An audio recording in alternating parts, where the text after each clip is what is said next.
Hello history buffs, and welcome back to the Alternate History channel. We love diving into the what-ifs of history, and if you do too, make sure to hit that subscribe button and ring the bell for notifications on our newest videos.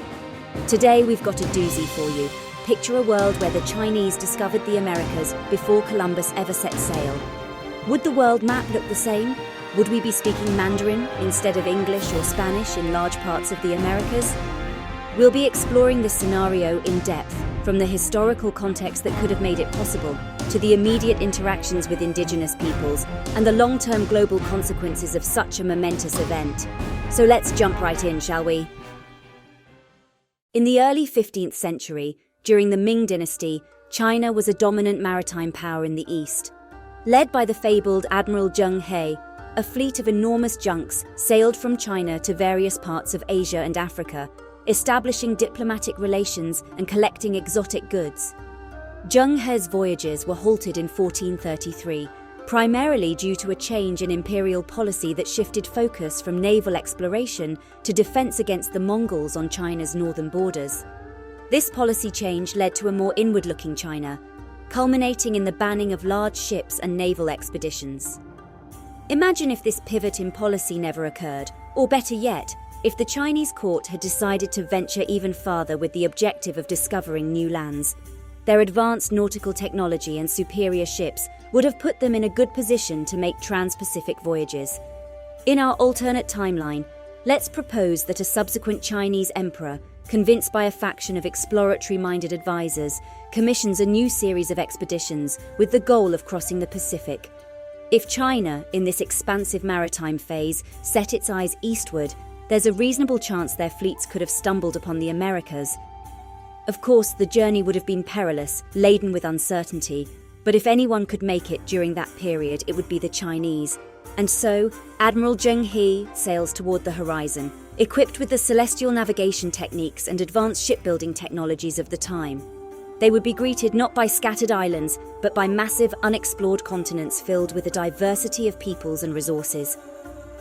The Chinese fleet, likely fitted with Zheng He's ship designs and navigational expertise, makes landfall along the western coast of what we now know as North America. The first peoples they would likely encounter would be the various Native American tribes of the Pacific Northwest, such as the Haida, Tlingit, and Chinook. These tribes were seafaring peoples themselves, experts in fishing and woodworking. Initially, these meetings would be characterized by mutual curiosity and perhaps the exchange of goods. The Chinese would be fascinated by the new kinds of materials and resources available, such as furs and various plant species. In return, they might offer silk, spices, and ceramics. If the Chinese adopted their usual diplomatic approach from Zheng He's time, they might establish tributary relations, viewing these tribes as vassal states in a China-centric world order. Over time, as word of these new lands reached the Ming court, the Chinese might decide to establish a permanent presence. The most likely sites for initial Chinese settlements would be naturally defendable locations near abundant resources, perhaps around modern-day San Francisco Bay or the Columbia River Delta. These places offer excellent harbors, fertile land, and easy access to the interior. From these footholds, the Chinese would begin what can only be described as an era of accelerated exploration and exploitation. The Chinese would quickly introduce new technologies such as advanced metallurgy, gunpowder, and more efficient agricultural methods. Horses, a significant component of Eurasian civilizations but absent in the Americas, might be introduced, radically changing the mobility and warfare tactics of the native peoples. Meanwhile, the influx of Chinese settlers and goods would start to reshape the cultural and political landscape, making these regions extensions of the Ming dynasty in some ways.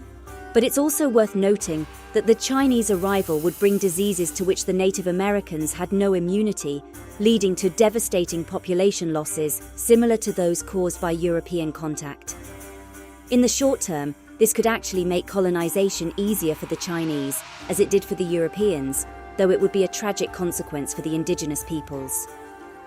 As the decades turn into centuries, the Chinese colonies in the Americas grow into thriving, semi-autonomous provinces governed by a blend of traditional Chinese bureaucracy and local governance structures.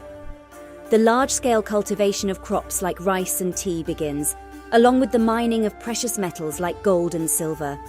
These commodities would be sent back to China, enriching the empire and reinforcing its global influence. However, the cultural exchange would not be one-sided. The indigenous philosophies and religions, along with new crops like maize and potatoes, make their way back to China. These foods become essential in dealing with China's own population pressures, perhaps allowing for a more stable, sustainable Ming or Qing dynasty.